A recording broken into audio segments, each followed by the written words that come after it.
HHS, 미 보건복지부는 5일 생물의약품 첨단연구개발국의 백신 개발 프로그램을 단계적으로 종료한다고 발표했습니다. 이번 조치로 인해 중단된 프로젝트는 총 22건, 규모는 약 5억 달러에 달합니다. 보건복지부 로버트 케네디 주니어 장관은 과학적 검토와 전문가 의견을 반영한 결과라며 mRNA 백신이 코비드-19과 독감과 같은 호흡기 감염병을 효과적으로 방어하지 못한다는 데이터를 바탕으로 이번 결정을 내렸다고 밝혔습니다. 하지만 과학계와 보건 전문가들은 이번 조치가 지나치게 이른 판단이며 향후 전염병 위기에 대한 대응력을 약화시킬 수 있다고 강하게 반발하고 있습니다. 특히 mRNA 기술은 코비드-19 팬데믹 당시 화이자와 모더나 백신에 기반이 된 핵심 플랫폼으로 전 세계 수억 명에게 접종됐으며 수백만 명의 생명을 구한 것으로 평가받고 있습니다. mRNA 백신은 전통적인 백신보다 빠르게 개발할 수 있다는 장점 때문에 미래의 신종 감염병에 신속하게 대응할 수 있는 유망한 전략 중 하나로 여겨져 왔습니다. 전 보건복지부 전염병 대응 차관보였던 크리스 마킨스는 mRNA 기술의 전략적 중요성을 강조하며 이 기술은 다른 국가가 특정 병원체를 생물학적 무기로 사용하는 것을 억제하는 데도 중요한 역할을 한다고 지적했습니다.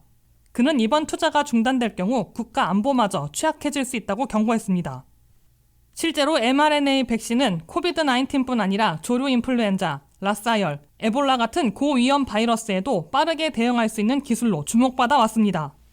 하지만 지난 5월 보건복지부는 제약사 모더나와 체결한 약 6억 달러 규모의 조류 인플루엔자 백신 개발도 철회한 바 있습니다. 해당 백신 역시 mRNA 기반이었습니다. 이처럼 정부가 잇따라 mRNA 백신 프로젝트를 철회하면서 바이러스 대응을 위한 민간과 학계의 연구개발 의욕도 급격히 위축될 수 있다는 우려가 커지고 있습니다. 전문가들은 가장 큰 문제는 미래의 바이러스 변종이 언제, 어떤 형태로 나타날지 예측할 수 없다는 점을 지적하고 있습니다.